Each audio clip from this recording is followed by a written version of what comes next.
Alors, madame, monsieur, nous nous retrouvons ici, bien à Lubumbashi, dans le Haut-Katanga, pour parler actualité politique, ce qui nous touche directement, nous. Eh bien, nous, c'est la presse congolaise, la crème même de cette presse louchoise ici, qui va justement accueillir pour vous, recevoir pour vous, un politique qui a disparu. J'insiste là-dessus, qui a disparu près de 2 ans et demi. Eh bien, nous l'avons aujourd'hui, nous l'avons cherché, nous avons creusé pour l'avoir, et ben nous avons réussi à l'avoir. Aujourd'hui, nous parlons de sanctions contre l'ex-président Joseph Kabila Kabange, venu justement des États-Unis d'Amérique. Ces sanctions justement qui vont justement clouer l'ancien président de la RDC étant politique.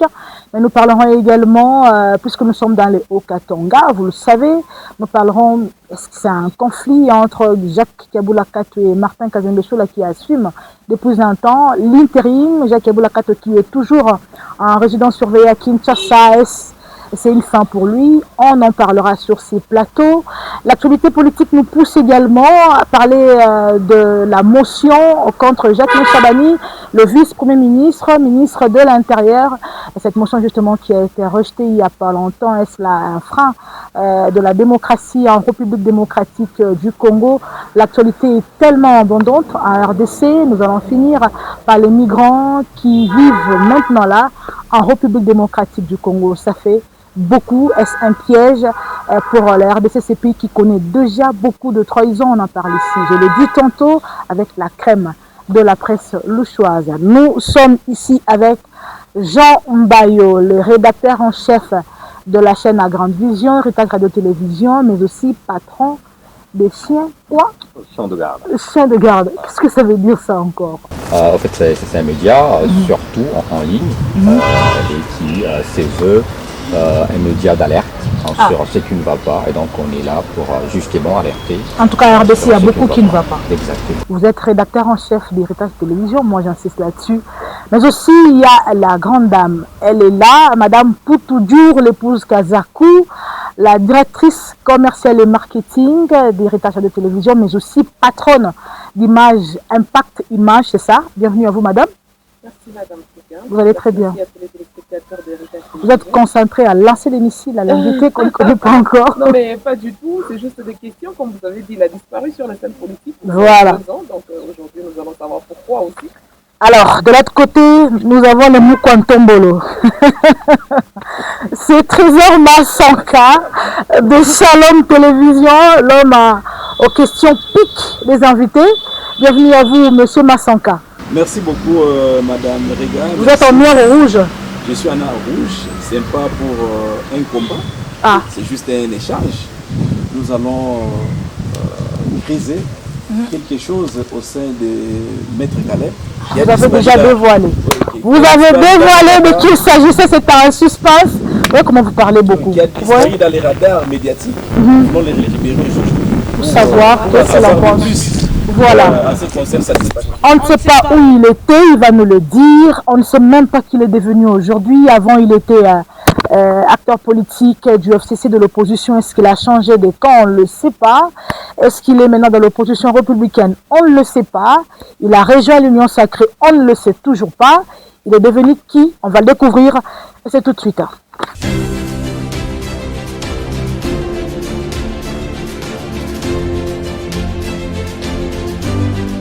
Caleb Banza Mouembo, j'aime votre poste-nom. Bonjour.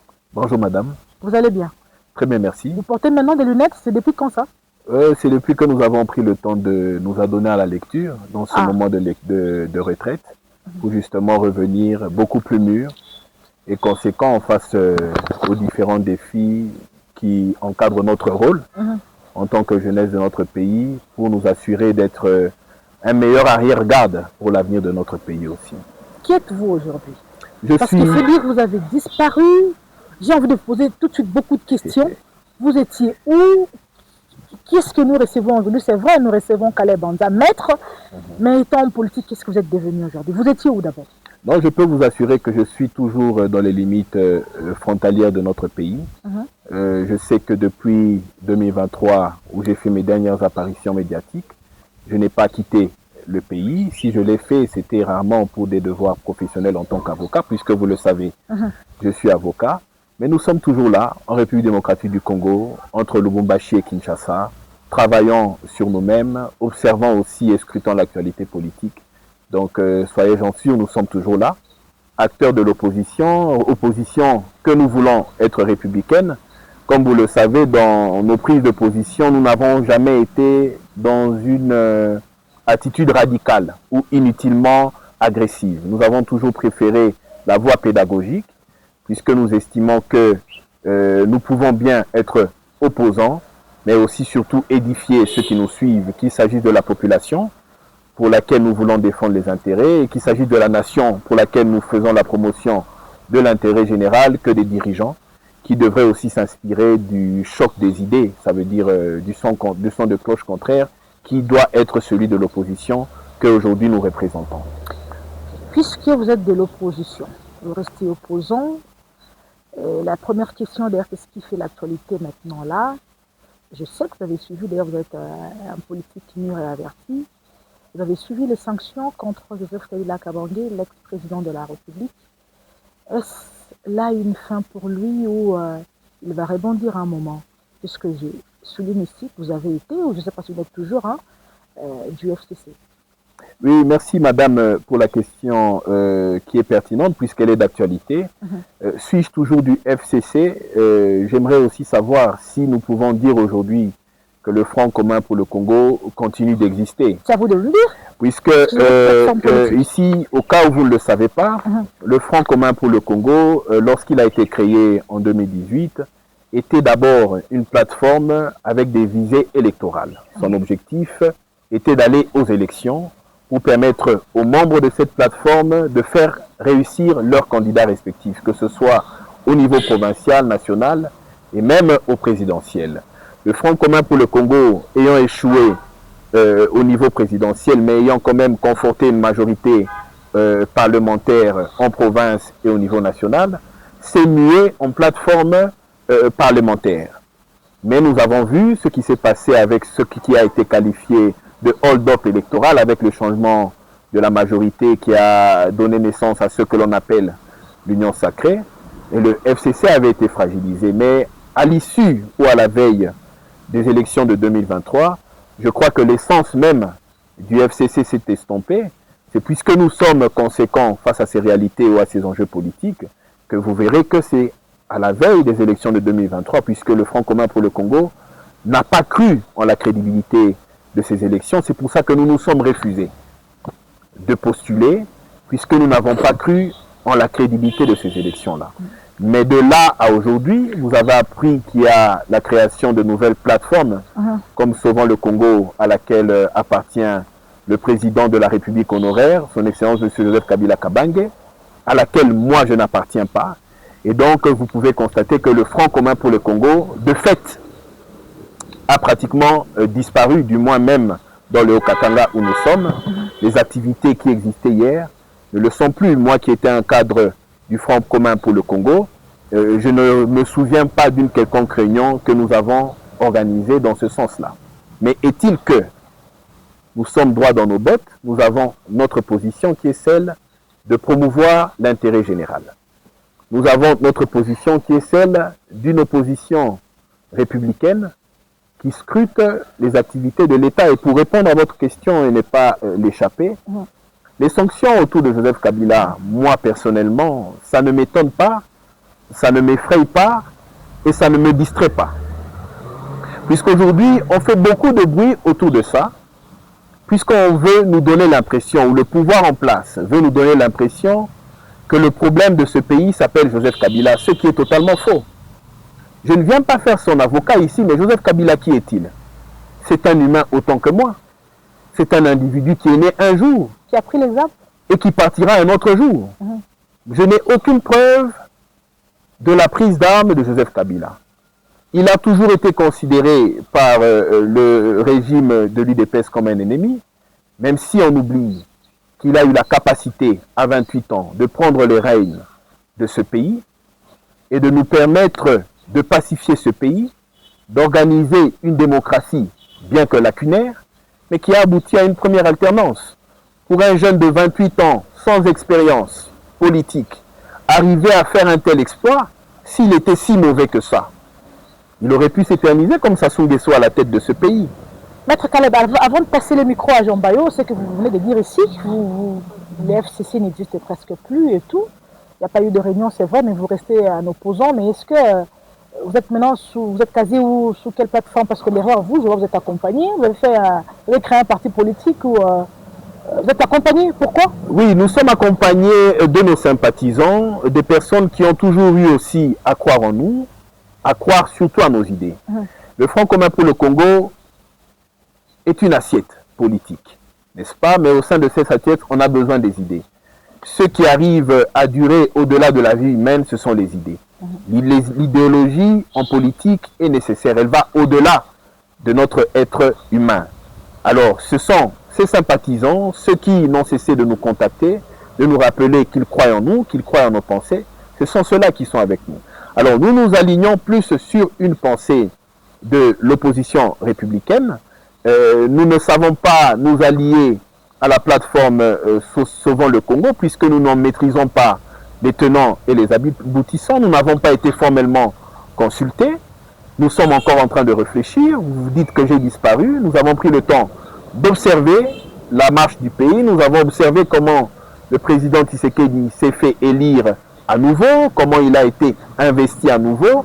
Et nous voyons aussi comment la situation sécuritaire du pays continue à se dégrader. Parce que lorsque les élections étaient organisées en 2023, à ce que je sache, la ville de Goma n'était pas encore entre les mains des rebelles. Mais aujourd'hui, c'est le cas.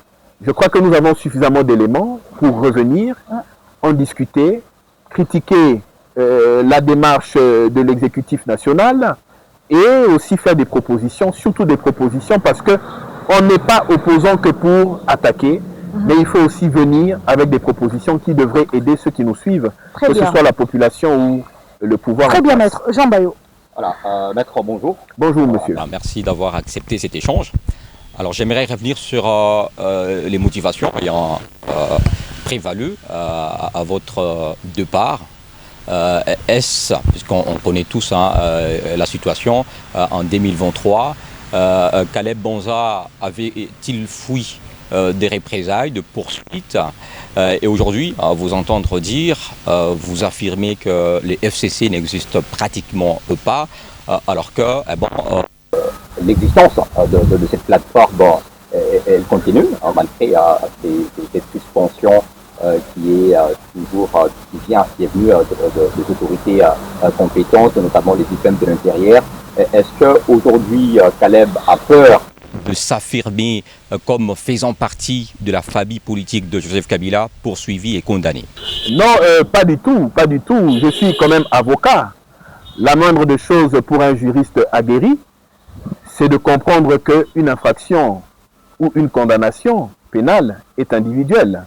Je ne viens pas dans le débat de fond ou de forme autour de cette condamnation de Joseph Kabila, qui ne m'arrange pas, avec laquelle je ne suis pas d'accord, parce que je trouve qu'ils ont poussé le clou un peu plus loin. Ce n'était pas nécessaire. Ce pays n'en a pas besoin. Et même, ça ne vient pas résoudre le problème de l'insécurité dans notre pays. Je ne suis pas dans ce débat. Je peux vous assurer que je ne suis pas un peureux. Je peux vous assurer que je suis un courageux et surtout, je sais ce que je veux. Lorsque nous avons arrêté d'intervenir dans la sphère politique, c'est parce que nous faisons aussi une lecture. Lorsque on vient en politique, c'est d'abord une mission. Ce n'est pas un jeu d'enfant. C'est une mission. C'est par mission que nous sommes là devant vous. C'est par mission que nous nous permettons de prendre parole pour nous adresser à la population qui est en train de nous suivre. Ce n'est pas un jeu hasardeux. Et c'est en âme et conscience, comme je vous l'ai dit, nous qui n'avons pas cru en ces élections, elles ont quand même été organisées avec toutes les lacunes que nous avons constatées. Nous avons aussi pris le temps d'observer le régime qui s'est imposé à travers des élections qu'ils ont organisées pour voir ce qu'ils vont faire. Peut-être qu'ils pouvaient améliorer les conditions de vie du Congolais. En quoi je devrais me comporter en opposant si le pouvoir en place fait bien les choses? C'est pour vous dire que nous ne sommes pas de cette opposition aveugle qui condamne pour condamner, qui accuse pour accuser. Nous avons pris le temps de prendre du recul. Personnellement, j'ai pris le temps de prendre du recul. Lorsque j'avais choisi la plateforme du Front commun pour le Congo, c'est parce que je suis d'abord un nationaliste. De par la seule définition Front commun pour le Congo, vous voyez l'unité et vous voyez un combat commun pour l'intérêt du pays. C'est ce qui nous a attirés. Et lorsque je dis ici que la plateforme n'existe pratiquement plus, je sais que de droit, elle peut continuer à exister. À ce que je sache, pour en avoir été cadre, je sais que les activités se sont estompées. Et la création du nouveau mouvement qui est issu des acteurs majeurs du Front commun pour le Congo, qui est Sauvons le Congo, peut me pousser à tirer des conclusions. Mais qu'à cela ne tienne, nous avons notre posture, qui est celle que, en tant qu'opposants pédagogiques, opposants républicains, nous pouvons toujours émettre nos critiques, orienter les uns et les autres, nous adresser à la population, en envie de nous assurer que l'intérêt national auquel nous sommes loyaux à notre nation, nous ne sommes pas loyaux à un homme, qui soit-il Joseph Kabila, pour qui nous avons beaucoup de respect, ou qui que ce soit, mais nous sommes surtout loyaux à l'intérêt général, à l'intérêt de notre nation. C'est ce qui nous motive. Peut-être une petite relance. Vous décidez de partir du pays pour d'autres cieux à un moment crucial du pays. Peut-on dire aujourd'hui que Caleb Bonza a abandonné la population? Non, je n'ai pas abandonné la population parce que la population n'a pas fait de moi président de la République. Moi, je crois foncièrement... Ce qui est l'un de ses défenseurs. Bien sûr, vous le dites. Moi, je crois foncièrement au rôle que chacun doit jouer. Je suis juriste publiciste. Je sais qu'aujourd'hui, la population a pour père de la nation le président de la République.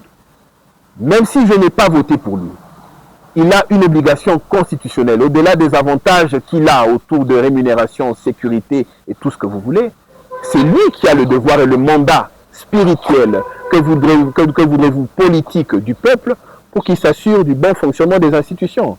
Dès lors que notre pays a un président en fonction, ne demandez pas à moi de me substituer à lui. Je sais aussi ne pas être prétentieux.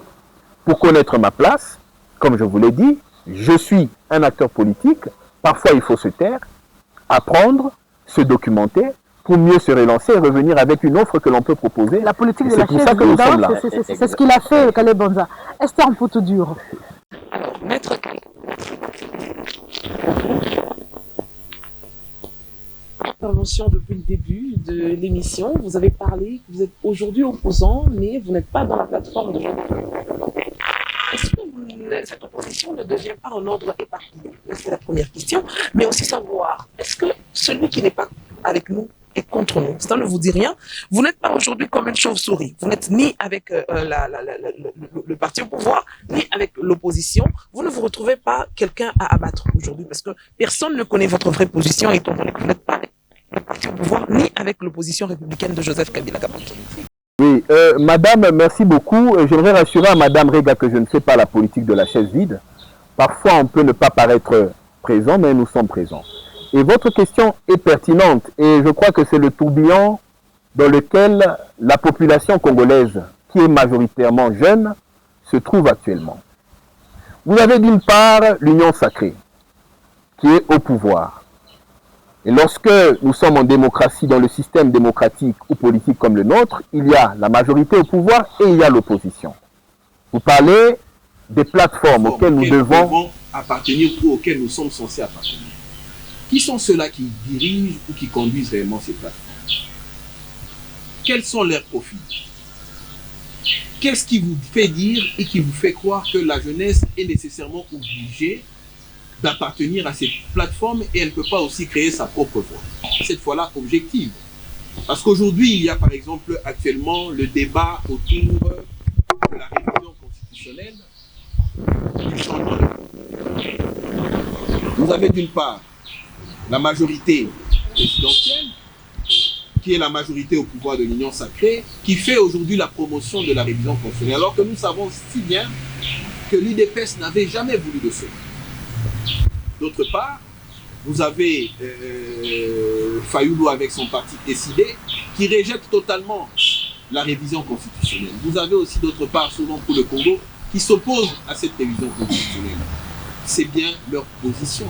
Mais quelles sont les motivations? D'une part, vous avez l'Union sacrée, qui veut profiter d'une révision constitutionnelle pour lesquelles il n'y a aucun argument objectif, clairement pour s'éterniser au pouvoir. Et d'autre part, vous avez une opposition qui peut se dire radicale, qui a peur que la révision constitutionnelle constitue pour elle un danger. Mais pour nous, en tant qu'une troisième voie, ça veut dire nous sommes opposition qui se veut être républicaine. Qu'est-ce qui vous dit que nous sommes obligés de soutenir à la fois la révision constitutionnelle et de totalement la réviser? Ne pouvons-nous pas proposer quelque chose de plus conceptuel et de plus factuel? Moi, personnellement, seul, vous-même, sans parti politique. Oui, madame. Moi, je crois que elle a parlé de chauve-souris, elle a parlé de ordre dispersé. Justement. Il y aura un moment où l'opposition, pour faire le poids, devra, si elle se veut républicaine, se réunir et apporter des idées. Actuellement... Nous voyons par exemple à l'étranger, oui. il y a deux fronts, vous avez la gauche et la droite. On sait qu'on est soit de la gauche, soit de la droite, on n'est pas au milieu. Quand on est au milieu, on devient une chauve-souris, on n'est ni oiseau ni animal. Et justement, c'est pour ça que nous, en tant qu'opposition républicaine, nous avons pris le temps de nous documenter et de réfléchir pour vous dire que nous proposons une troisième voie. Ce n'est ni la révision constitutionnelle pour permettre à Tshisekedi de s'éterniser, ce n'est ni le rejet total de cette révision constitutionnelle, mais c'est totalement un changement de la Constitution. Une Constitution qui devra permettre à ce pays, qui a aujourd'hui... Vous avez entendu ça? Non mais oui, totalement. Vous avez entendu ça? On balaye le tout. Puisque ce pays... Le fait de balayer le tout, ça peut donner l'accès à Félix Antoine Tshisekedi. Mais c'est là que la stratégie... C'est là que la stratégie politique et l'intelligence intervient. Ah, ok.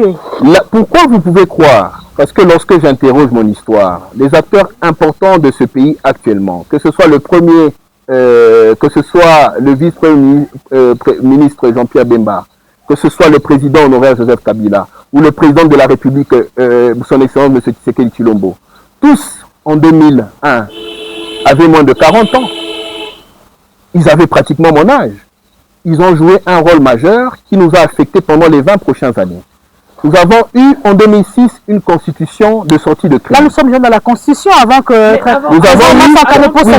Nous avons eu en 2006, permettez-moi de citer et finir dans mon idée. Nous avons eu en 2006 une constitution de sortie de crise. Nous allons en parler, maître. Nous allons arriver là. Je suis moi dans mon idée qui a permis aux belligérants de déposer les armes.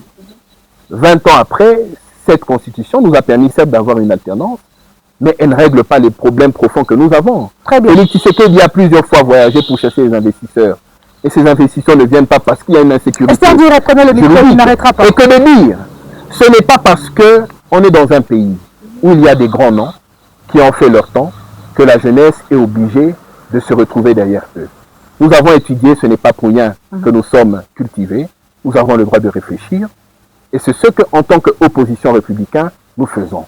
Nous refusons un troisième mandat pour le président Tshisekedi. Nous pensons que même lui, là où il est, il n'en a pas besoin.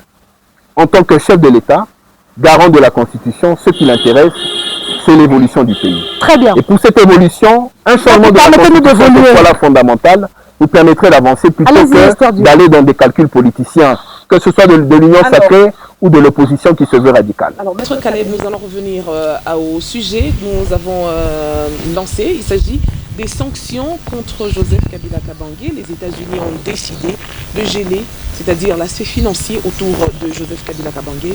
Mais est-ce que cela ne signifie pas que le gouvernement est en train de faire des accords de troc? C'est-à-dire pour que les États-Unis ferment les yeux sur ce changement de la Constitution, il faudrait infliger des sanctions à Joseph Kabila Kabange. Oui, mais pourquoi devons-nous penser en tant qu'un peuple indépendant qu'il faudrait avoir l'aval des États-Unis pour réfléchir sur notre destin? C'est déjà une erreur de notre part. Les États-Unis ou le peuple américain, moi je le dis ici, sera toujours un partenaire potentiel pour le peuple congolais. Que ça dépende de Mobutu, que ça dépende de Kabila ou Joseph Kabila, que ça ne dépende même pas d'eux. Le peuple américain est un partenaire potentiel de la République démocratique du Congo. Ce n'est pas aujourd'hui la première fois que Félix Tshisekedi, qui est le seul président de la République, a se retrouvé dans un bureau ovale.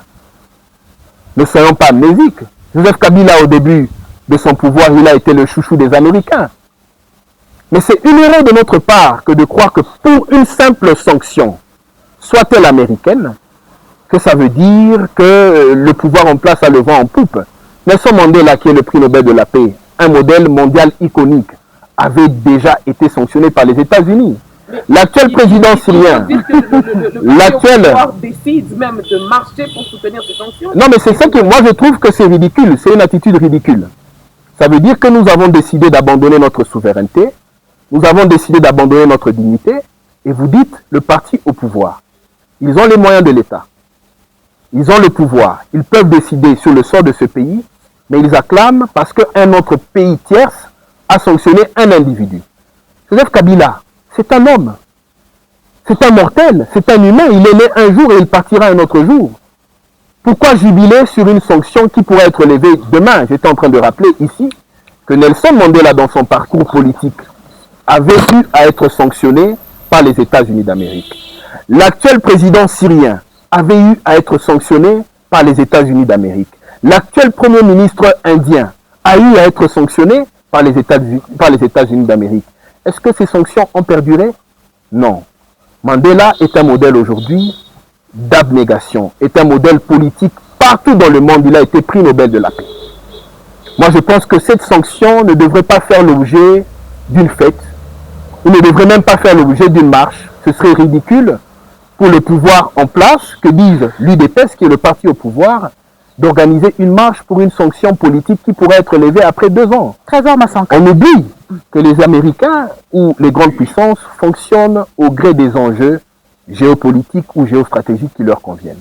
Lorsqu'il arriverait un temps où ce ne serait plus nécessaire pour eux d'imposer cette sanction à Joseph Kabila, ils la lèveront comme ils l'ont fait pour Mandela, ils la lèveront comme ils l'ont fait pour Al-Sara, l'actuel président de la Syrie, ils la lèveront comme ils l'ont fait pour le Premier ministre de l'Inde, Monsieur Modi. Moi je crois que ici en tant que Congolais, on devrait plutôt se prendre en charge.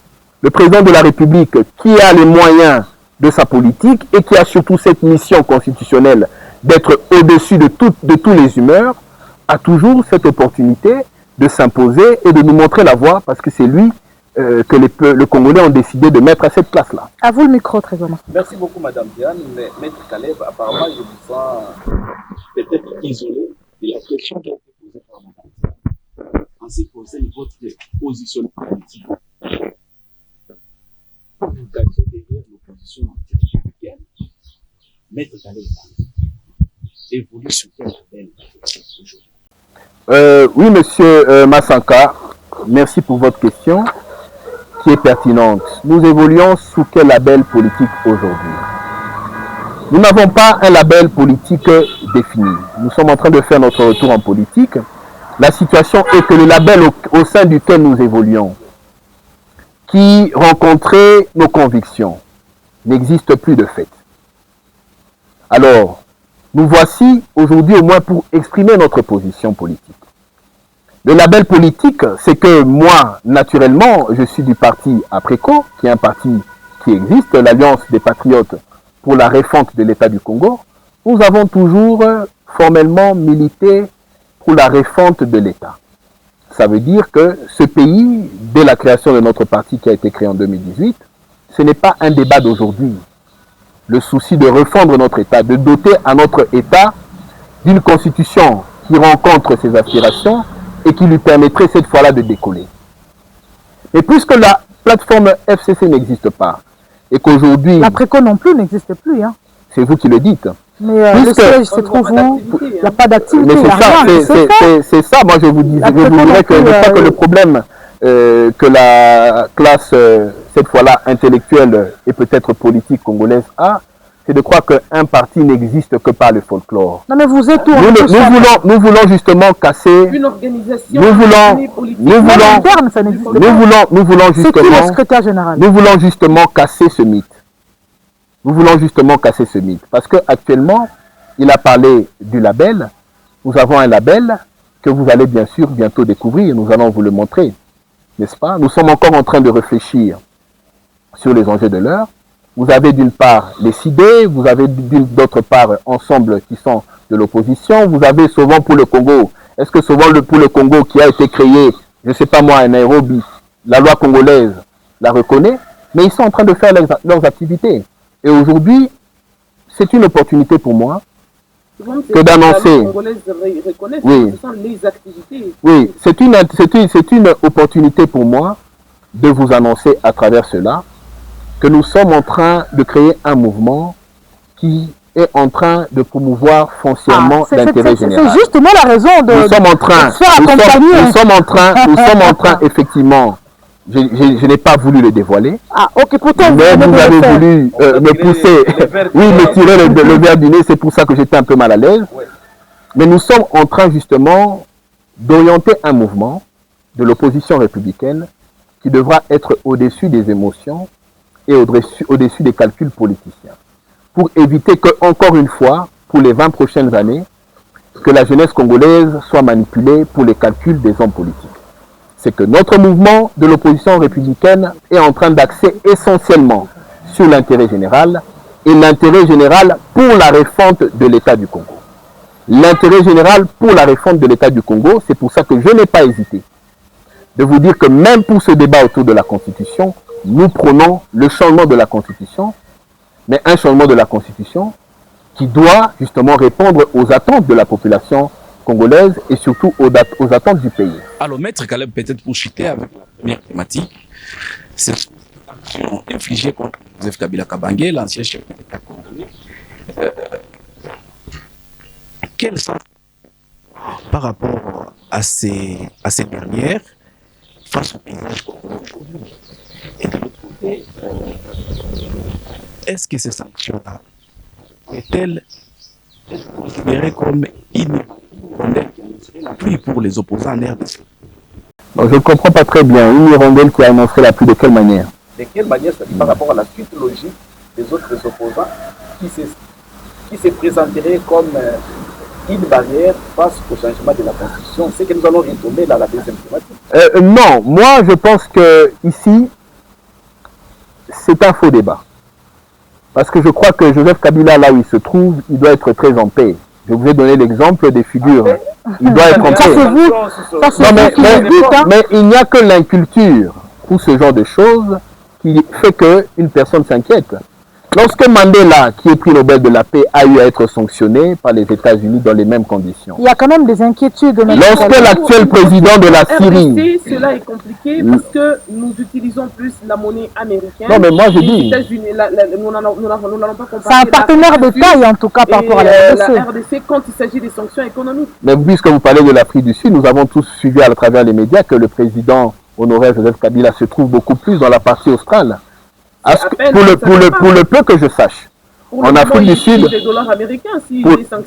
le peu que je sache, il ne va pas utiliser les francs congolais désormais. Non, pour le peu que je sache, il aura besoin d'utiliser les dollars. Comment il retire dans un compte, étant donné que vous savez déjà, ici à Lubumbashi, quand vous ouvrez un compte dans une banque, on vous demande l'indice d'américanité, parce qu'on sait que les avoirs ici en République démocratique du Congo tiennent compte de l'économie américaine. Mais aujourd'hui, lui, c'est l'Amérique qui le sanctionne. Oui, mais c'est ce que j'étais en train de vous dire. Pour le peu que je sache, les pays d'Afrique australe ont leur propre monnaie. En Afrique du Sud, c'est le rand.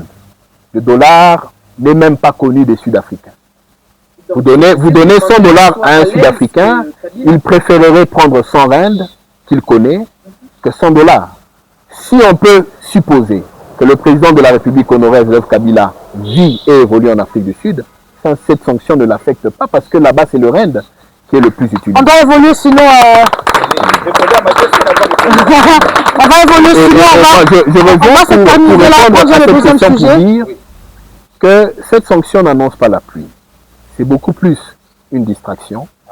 Une distraction que les politiciens qui ne savent pas lire le temps prendraient pour jubiler.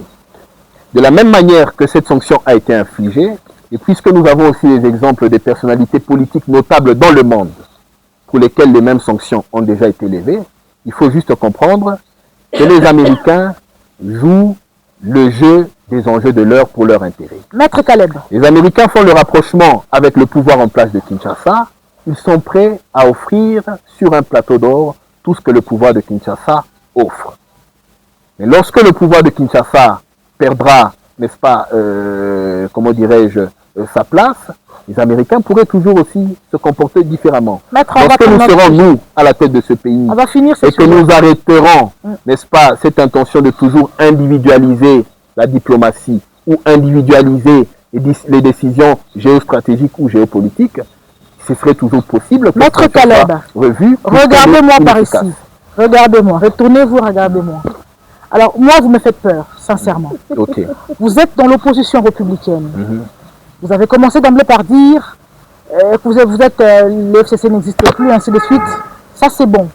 Mais ce qui m'a tiqué, c'est que vous soutenez le changement total même de la Constitution. Ce qui est rare chez un opposant aujourd'hui en République démocratique du Congo.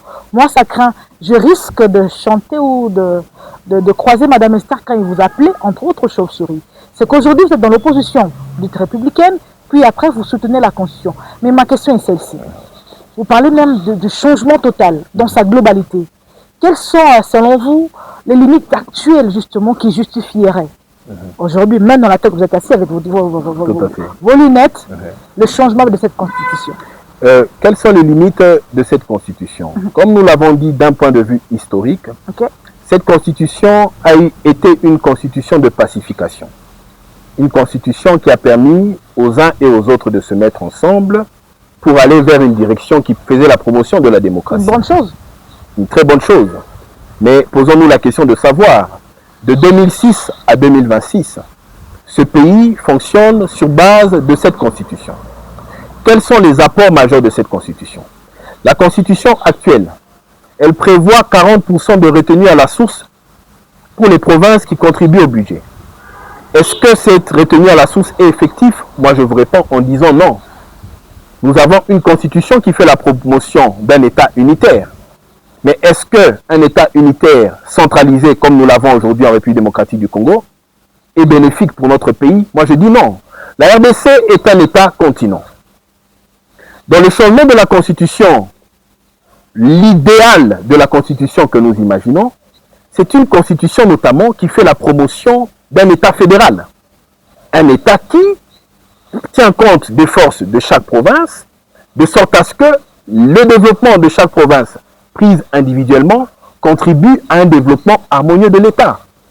Aujourd'hui, nous avons la SNEL, qui est la société étatique la plus prolifique, avec un chiffre d'affaires de plus d'1 milliard de dollars. Et le barrage le plus important hydroélectrique de notre pays se trouve dans le Congo central. Mais les ressources que produisent ce barrage de Inga, est-ce que ces ressources profitent au Congo central? Moi, je réponds pour dire non. Lorsque vous allez à Kinshasa... Est-ce que pour ça, il faut changer carrément la Constitution? Oui, mais parce que peut-être que vous ne le savez pas. C'est la Constitution qui définit la forme de l'État. Et dans la forme constitutionnelle actuelle, notre État est un État unitaire. Si nous devons aller dans un État fédéral qui va faire la promotion du fédéralisme économique, le fédéralisme qui permettra au Congo central de se développer grâce aux ressources de Inga, qui permettra au Katanga de se développer grâce à ses ressources minières, il faudrait que cela soit conçu et impliqué et imprimé dans un marbre qui est la nouvelle Constitution. Et c'est à travers là, justement, que nous pouvons être sûrs que les différentes provinces vont évoluer. Ne fût-ce que ça. Si nous devons ici vous parler de la liberté de commerce, le président de la République Tshisekedi a fait des voyages pour nous apporter des investisseurs. Mais ces investisseurs ne viennent pas parce qu'ils savent qu'au gré des gouvernements, les lois sont changées. Au gré des régimes, les lois sont changées. Mais notre Constitution, est-ce qu'elle traite cette question de la liberté des commerces? Non. Est-ce que notre Constitution traite la question du multipartisme? Parce qu'aujourd'hui, le multipartisme devient un cancer. Madame a parlé d'autres pays où on parle de la gauche, on parle de la droite. Moi, je vais aller plus loin. Aux États-Unis, il y a un bipartisme. Vous avez les démocrates et vous avez les républicains. Nous n'avons pas besoin forcément d'un multipartisme aveugle, comme on l'a pensé à travers la Constitution de 2006. La nouvelle Constitution peut imposer un bipartisme. Ce bipartisme peut permettre aux uns et aux autres de s'aligner dans une logique qui leur convient, afin que nous puissions arrêter, n'est-ce pas, cette, permettez-le-moi, prostitution politique qui est en train de pulluler aujourd'hui dans un pays où nous avons plus de 1000 partis et qui sont pour la plupart des partis mallettes. Cela ne fait que distraire la population et ne fait que disperser les énergies. Nous devons avancer. Et pour faire toutes ces modifications, pour faire tous ces amendements qui devraient nous permettre de repartir sur de nouvelles bases, il faudrait réfléchir sur une nouvelle constitution qui cette fois-là non seulement devra rassurer les investisseurs qui veulent venir profiter du potentiel géologique que nous avons en tant que République démocratique du Congo, mais qui devra aussi favoriser l'essor d'une classe politique qui n'est pas politicienne, mais qui réfléchit pour l'intérêt du pays. Jean Bayo, vous mesurez au moins tout ce qui va advenir, c'est que le changement de la Constitution, il faudrait tout changer, c'est-à-dire que les pouvoirs en place, tout. C'est comme si nous reprenons tout et nous revenons tout à zéro. Vous mesurez, moi ce que vous êtes en train de dire, mieux vaut une modification qu'un changement quand même.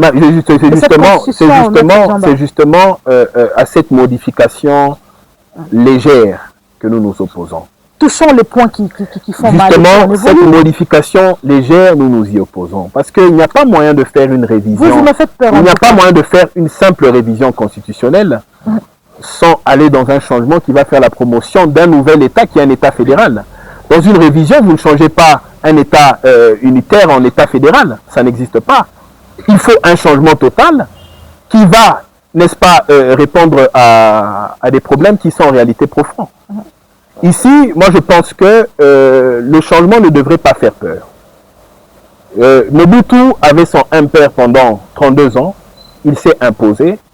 Le changement qui a fait l'avènement, qui a consacré l'avènement du multipartisme, nous a permis aujourd'hui de connaître le goût de la démocratie. Aujourd'hui, avec la démocratie, avec la constitution de 2026, le peuple congolais, le jeune congolais peut au moins imaginer et comprendre qu'il a le pouvoir entre ses mains en état un électeur. Ce qui n'était pas le cas avant. Ce qui n'était pas le cas avant. Mais moi je vais juste chuter pour dire, n'ayons pas peur du changement, surtout lorsque ce changement vient pour nous guérir, pour un meilleur avenir. Ça c'est vraiment terrible. Venant d'un opposant, ça fait peur. Alors, c'est pas la question vous a été posée. Est-ce que vous mesurez les conséquences de ces changements-là de la Constitution, puisque en des termes clairs, changer la Constitution reviendrait à dire que Félix Tshisekedi pourra avoir la possibilité de se représenter parce que les compteurs seront remis à zéro. Ce sera comme s'il n'avait jamais postulé. Est-ce qu'aujourd'hui, vous ne donnez pas raison à nous, personnellement, moi qui pense que Caleb Bonza serait des retours à la recherche d'un positionnement? Non, aller de l'autre côté. Non, je ne vous donne pas raison puisque ce qui me motive, comme je l'ai dit, c'est d'abord l'amour que j'ai pour ce pays. Il faudrait que nous puissions arrêter d'être des caisses à résonance des différents acteurs politiques qui sont des tireurs de ficelles, tous dans le calcul politique. Que ce soit Martin Fayoulou, nous savons qu'il est ambitieux, il a été candidat dans ce pays. Si hier... Quelqu'un d'autre vous cite Caleb Bonza. Non, madame, moi je crois qu'il faudrait que nous puissions réfléchir froidement. Nous ne pouvons pas continuer, peut-être qu'il n'y a que vous, pour qui la vie est en train de s'améliorer depuis 5 ans. Mais la vie de la population congolaise, depuis 5 ans, ne continue que de se détériorer.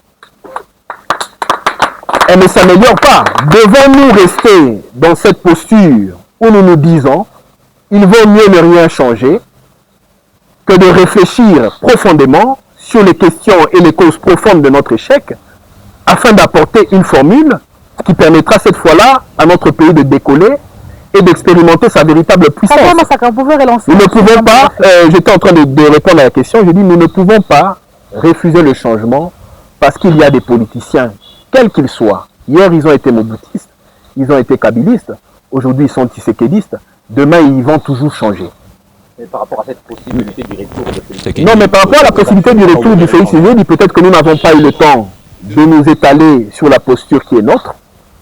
Nous nous disons changement de la Constitution, oui, mais avec des conditions bien définies. Notamment la promesse solennelle et irrévocable pour le président Tshisekedi de ne pas se représenter pour un 3e mandat. Puisque si changement de la Constitution il faut, c'est toujours le peuple qui va décider. Mais il faudrait bien expliquer à cette jeunesse, puisque c'est elle qui est majoritaire aujourd'hui. C'est elle qui représente l'élément important en termes de démographie pour tous les enjeux de l'heure qui arrivent dans les jours à venir. C'est la jeunesse qui finira par décider. Mais il faudrait bien que la jeunesse ait toutes les garanties avant de répondre par un oui, soit-il à travers un référendum. Il faudrait que tout cela soit défini. Et en tant qu'opposants, en tant qu'opposition républicaine, nous nous devons de participer à un débat de fond pour que nous qui sommes jeunes nous sachions savoir s'il y a un piège ou non. Je ne dis pas ici que ce serait facile, nous offrons à Félix Tshisekedi un changement de la Constitution. Lui, d'ailleurs, il n'en a pas besoin. Ce changement de la Constitution n'est pas pour Félix Tshisekedi. Il est pour l'avenir de mes enfants. Il est pour mon avenir. Aujourd'hui, j'ai 30 ans, je suis dans la trentaine, dans 20 ans, j'aurai 50 ans. L'espérance de vie en République démocratique du Congo est de moins de 70 ans. Tous ceux-là qui sont dans des postes ministériels, si nous suivons l'espérance de vie en République démocratique du Congo, dans 20 ans, ils n'existeront plus. Mais moi, je serai toujours là et mes enfants seront aussi toujours là. Doit-on rester naïf pour jouer les jeux des politiciens, refuser aveuglément le changement de la Constitution ou nous attacher à une révision légère de la Constitution pour des intérêts partisans? Nous disons non. Trésor Massanka. Maître Caleb, vos arguments que vous annoncez ici, est-ce que ça vient de votre parti? Parce que j'ai parlé du label, vous êtes en train d'écrire. Ne voyez-vous pas que ça va faire fâcher l'opposition d'une manière générale? Lorsque nous regardons dans les Hauts-Catalans, nous sommes pas dans le Lubumbashi, l'ensemble de la République. Il risque d'être seul son opposition républicaine. Hein? Quant au changement de la Constitution, il y a plusieurs partis, les cadres du Front commun pour le Congo, qui sont ici chez nous dans les Hauts-Katanga. Est-ce que vous serez bien accueillis au sein de l'opposition? Ou soit c'est une nouvelle aventure que vous venez de lancer sur la place publique? Oui, Monsieur Trésor, je veux vous rassurer que je n'ai pas besoin de plaire à qui que ce soit. Il y a un maire populaire dans cette ville qui disait que Buchafu Ibuloji. Si le fait de ne pas faire les choses de manière évoluée constitue une saleté qui peut nous condamner pour les 20 prochaines années, je suis prêt à assumer que les uns et les autres s'énervent. Nous ne pouvons pas jouer le jeu de l'ignorance. Nous ne pouvons pas continuer à hypothéquer l'avenir de nos enfants parce que nous ne savons pas aller dans un débat de fond. Nous avons des choses à proposer. Je n'ai fait que évoquer quelques piliers de nos propositions. Ici, ce sont des propositions qui sont fondamentales et qui sont utiles pour notre pays. Nous voyons comment notre gouvernement est en train de peiner pour éteindre la rébellion, qui est en train de confisquer la paix à nos frères qui se trouvent à l'est de notre pays. Ça fait très mal. Voulez-vous que nous puissions continuer dans ce cas de figure pendant 5 ans, 10 ans? Et c'est ça qui vous plaît? Et c'est la Constitution qui bloque. Et c'est ça qui plaît? Mais bien sûr. La Constitution affaiblit d'une certaine manière l'État parce que quelle est la position diplomatique de la République démocratique du Congo? Quelle est la position diplomatique de la République démocratique du Congo? Aujourd'hui, le Rwanda est en train de citer les FDLR comme étant une motivation pour laquelle ils viennent intervenir en République démocratique du Congo. Mais à travers le changement de la Constitution, nous, dans nos réflexions, nous proposons que soit inscrit dans la posture diplomatique de la République démocratique du Congo la neutralité perpétuelle. La neutralité perpétuelle à l'image de la Suisse veut dire que la République démocratique du Congo ne se sert pas de son territoire pour une arrière-base d'un quelconque pays ou d'un quelconque mouvement insurrectionnel. L'armée de la République démocratique du Congo ne se charge que de la sécurité de son territoire et la République démocratique du Congo n'ira jamais attaquer un quelconque de ses voisins. Ça, ce n'est pas inscrit dans notre Constitution. Si cela est inscrit dans notre Constitution, la neutralité, mais madame, nous vous avons dit que nous sommes en train de, nous avons pris le temps de réfléchir, nous avons pris le temps de penser à l'histoire de notre pays et surtout à notre avenir pour revenir vers vous, pour revenir vers la population congolaise avec une offre. C'est pour ça que lorsque vous nous parlez de changement de la Constitution et que vous dites que les uns et les autres vont se fâcher, ils vont se fâcher parce que pour eux, le changement de la Constitution veut dire que Tshisekedi reste. Mais nous avons des idées. Nous avons des propositions qui devront être réfléchies, qui devront être débattues et qui pourront aussi faire l'objet d'un référendum pour le bien-être du peuple congolais, pour l'avenir de nos enfants et pour notre propre avenir, plutôt que de jouer les jeux des politiciens qui n'ont que leur poche et leur ventre devant eux. Dit maître, selon ce que vous venez de dire ici, on peut dire que vous venez de marier l'idée quand au pouvoir qui penserait que celui qui serait là a une mission et non un mandat. Non, justement, c'est que si vous m'avez bien compris, vous allez comprendre que nous refusons cette légèreté-là. C'est une légèreté politique et c'est une légèreté qui est même une trahison contre la patrie. Mais le changement de la Constitution sera sous sa direction. Donc, ce sera une mission pour lui, le changement de la Constitution, pour sauver les générations à venir. Donc, ce sera une mission et non un mandat. Oui, pour lui, ça sera comme vous le contextualisez. Vous souriez même. Oui, je souris parce que la question, elle est intéressante, elle rentre dans l'idée de notre pensée. Pour Félix Tshisekedi, qui est l'actuel président de la République, qui a une mission constitutionnelle de s'assurer du bon fonctionnement des institutions et aussi de nous garantir un avenir meilleur. Il a l'obligation de nous apporter la paix. Il a le verrou que notre proposition contient. Nous voulons bien un changement de la Constitution, mais un changement de la Constitution avec la promesse solennelle et irrévocable pour le président Tshisekedi de ne pas se représenter parce que là se trouve le piège. L'opposition congolaise aujourd'hui, elle est cloîtrée, elle est bloquée parce qu'elle se dit si nous favorisons le changement de la Constitution, Félix Tshisekedi va s'éterniser. Donc vous vous rendez compte que nous sacrifions. L'opposition a raison. Non, elle n'a pas raison parce qu'elle veut sacrifier. Elle n'a pas raison. Elle n'a pas raison. Elle n'a pas raison. Ça c'est dans la politique science, mais dans la politique oui, madame. Moi je veux juste dire que cette opposition n'a pas raison parce qu'elle veut sacrifier 20 années futures de mes enfants. Elle veut sacrifier mes 20 prochaines années et les 20 prochaines années de mes frères qui me suivent à cause d'une éventualité sur la survie politique du président Tshisekedi. Nous avons parlé d'un verrou qui est une proposition que nous pouvons effectuer et ce verrou peut être suivi. Moi, je parle ici des intérêts de l'État. Je ne parle pas des intérêts d'un individu, soit-il président en exercice ou président honoraire. Je parle de la survie et de la puissance de la République démocratique du Congo qui doit renaître. Esther, on y va pour... Alors, c'est votre nom, n'est-ce pas? On va aller sur une réflexion sincère. Au-delà de la volonté politique, la procédure pour le changement constitutionnel demande aussi un référendum. Avec l'état sécuritaire actuel que vous avez d'ailleurs soulevé, vous pensez qu'il sera possible que toute la population de la République démocratique du Congo arrive à voter un oui ou un non pour le changement de la Constitution? Non, il est vrai qu'il ne sera pas possible que cela soit parce que nous pensons à nos amis qui sont dans le Comment allez-vous procéder alors? Non, mais, nous pensons à nos amis du Kivu qui sont en train de souffrir énormément et nous pensons aussi à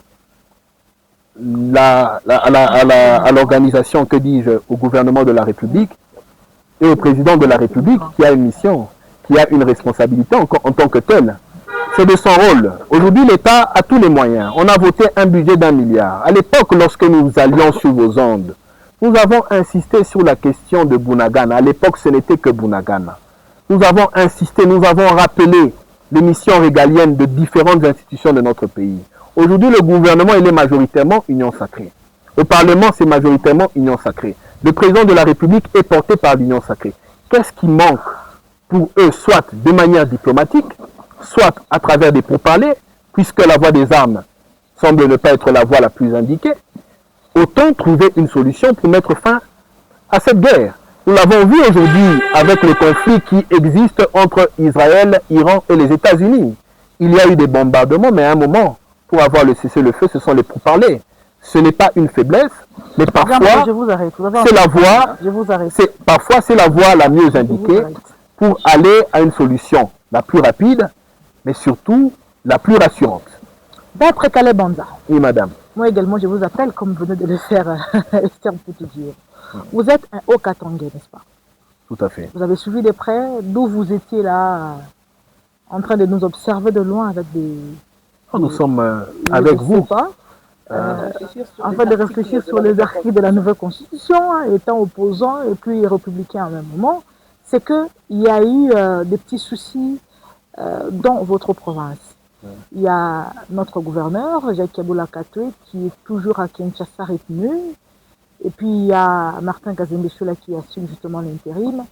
Mais il a eu à former un gouvernement. Il faut dire 70%, c'est ça, non? À réaménager son gouvernement. Alors, vous, pourquoi vous souriez d'abord? Ma question, elle est très sérieuse. C'est que, est-ce qu'il en a le droit, étant intérimaire? Vraiment, est-ce que Martin Kazembe-Chola étant gouverneur intérimaire, puisque Kaboula est encore là, au poste, est vraiment dans la légalité justement de réaménager son gouvernement? Merci beaucoup, madame. J'aimerais répondre rapidement à cette question, mais avant ça, j'aimerais aussi rappeler ma préoccupation lorsque je parlais des partis mallettes ou des partis qui ne cessent de piluler. Nous avons vu, par exemple, que le gouverneur Kiaboula, a créé à la veille des élections de 2023 une plateforme politique qui était ARDEV, mais qui s'est vu, parti politique, c'est une plateforme, qui s'est vu être finalement porter la casquette d'une mosaïque de l'UDPS. Vous voyez, c'est que vous verrez qu'aujourd'hui, notre pays est en train de subir des guerres intestines politiciennes au sein d'une même plateforme. L'ARDEV du gouverneur Jacques Kiaboula est un parti qui appartient à l'Union sacrée, autant que l'UDPS du gouverneur Martin Kassembe, autour d'une même province. Ils sont en train, n'est-ce pas, de se donner des coups que certains qualifieraient de bas.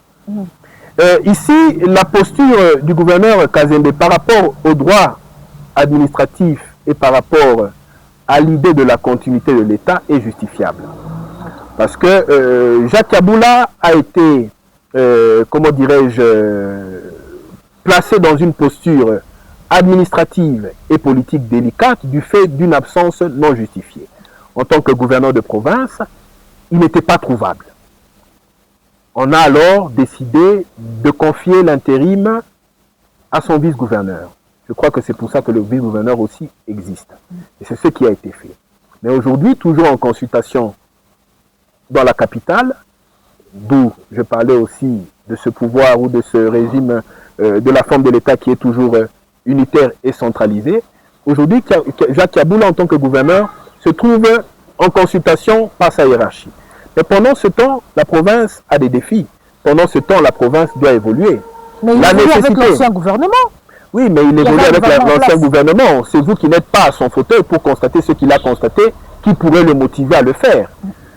Peut-être que les éléments ou les pions qui étaient à ces postes n'avaient pas la compétence nécessaire pour faire avancer la province.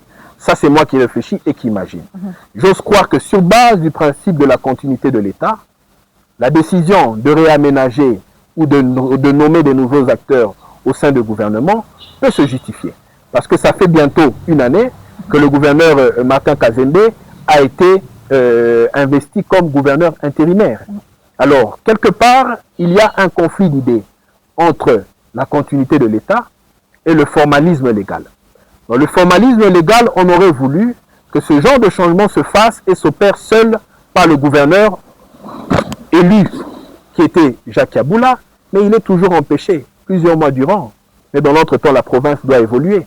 Est-ce qu'on peut déjà dire que c'est fini pour Kiaboula? Parce qu'une année après... non, mais fini par rapport à quoi? L'affaire Mouillage se répète. Hein? Mais c'est pour ça que nous nous indexons l'Union sacrée, puisque le ministre de l'Intérieur actuel est de l'UDPS. ARDEV, qui est le parti de Jacques Kiaboula, est une mosaïque aussi de l'UDPS. N'est-ce pas? Nous nous retrouvons prisonniers des humeurs politiques ou politiciens, où aujourd'hui un gouverneur peut être convoqué à Kinshasa pendant plusieurs mois, et un autre gouverneur peut être intérimaire.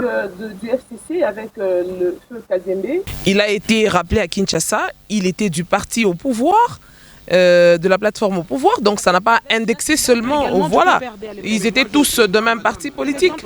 Donc aujourd'hui ce n'est pas axé seulement sur l'UDPS, ça a été fait en République démocratique du Congo. Oui madame, ça a été fait à l'époque du gouverneur Kassembe. À l'époque du feu gouverneur Kassembe, moi j'étais étudiant, je n'étais dans aucune plateforme politique, mais c'est pour ça que nous avons aussi une manière de voir différente. Faudrait-il encourager les erreurs, les causes qui ont produit les mêmes effets? Moi je dis non. Nous sommes une jeunesse qui est instruite, nous sommes une jeunesse qui peut s'inspirer du passé. Ça c'était votre question, hein, parce que justement aussi orienter le débat autrement. Allez-y, Trésor Bassaka, on est en train de finir. La part des responsabilités d'une autre assemblée provinciale.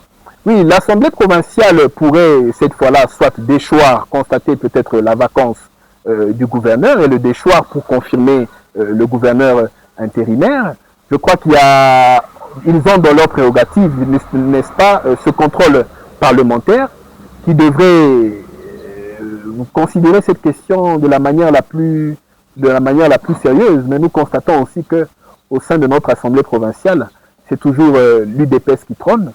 Nous comprenons qu'il y a le jeu aussi politicien de l'Union sacrée qui est en train de dicter les actions des uns et des autres. Jean Bayo, on finit. On a vu ça aussi avec le FCC. Hein. Madame Esther, on à l'époque du gouverneur Feu Kazembe. C'était le PPRD, le FCC n'existait pas. À cette époque, le FCC n'existait pas. Votre collègue, écoutons Jean Bayo. Vous avez travaillé. Majorité présidentielle. Oui, oui. À l'époque, je n'avais pas de parti politique parce que moi, je suis entré en politique en 2018. Voilà. Maître, regardez Jean Bayo. Avec Jacques Yaboula, aujourd'hui en difficulté. Quelles sont aujourd'hui vos relations? Il ne faut pas avoir peur, hein. N'ayez pas peur, on ne va pas vous arrêter. Et une deuxième question, on sait... C'est qu'a été Jacques Yaboula, il fut du FCC avant de basculer. Peut-on dire aujourd'hui que ce qui lui est arrivé, il les mérite? Bon, qu'est-ce qui lui est arrivé? C'est la question que je me pose. Il est retenu à Kinshasa, il a besoin de... Qu'est-ce qui lui est arrivé? Parce que l'intérim a été confiné avant qu'il n'aille à Kinshasa. Vous venez de dire ici qu'il y a des coups. Donc non, moi je dis, puisque nous voyons à travers les différents communicateurs des uns et des autres, vous avez des communicateurs de RDEV qui tirent sur le gouverneur intérimaire, vous avez des communicateurs de l'UDPS qui tirent sur Jacques Yaboula. Nous pouvons comprendre quelque part qu'il y a des ficelles, des guerres politiciennes aussi qui sont en train de se jouer. Ma relation avec le gouverneur Jacques Yaboula est une relation de respect, n'est-ce pas? Nous n'avons pas tissé des relations personnelles, elle n'était que hiérarchique. Il a été un chef hiérarchique, nous lui devons le respect qui lui est dû et ça s'arrête là. Ce qui lui arrive, il se retrouve en discuter, nous sommes en difficulté, nous sommes désolés pour cela, mais je crois qu'en tant que gouverneur, il continue à toucher ses avantages, son salaire, puisqu'il est toujours gouverneur. Mais ad intérim, le gouverneur ad intérim continue à poursuivre les affaires courantes, puisque la province ne dépend pas d'un individu. Les hommes passent, les institutions restent. Maître Kalebanda, nous avons fini. Satisfait? Oui, madame. Merci beaucoup pour nous pouvons diffuser l'émission dans son intégralité. Bien sûr. Rien ne vous fâche là-dedans? Bien sûr, il n'y a rien qui devrait nous fâcher parce que ce que nous disons, c'est la vérité. Alors, merci d'avoir répondu à notre invitation. Nous vous en prions. Merci également à vous d'avoir accompagné Maître Kalebanda. Vous allez applaudir pour vous-même. Merci. Merci à mes confrères, Esther Mpoutou-Diour, l'épouse Kazakou, j'aime bien le dire. Merci à vous. Merci au Mokolompa. Avec des chaussettes rouges, merci en tout cas. Jean Bayo, la voix officielle. Il n'en a pas. Hein. Il n'en a pas, ça va être terrible. Merci surtout à vous, les boss, c'est comme ça que moi je vous appelle.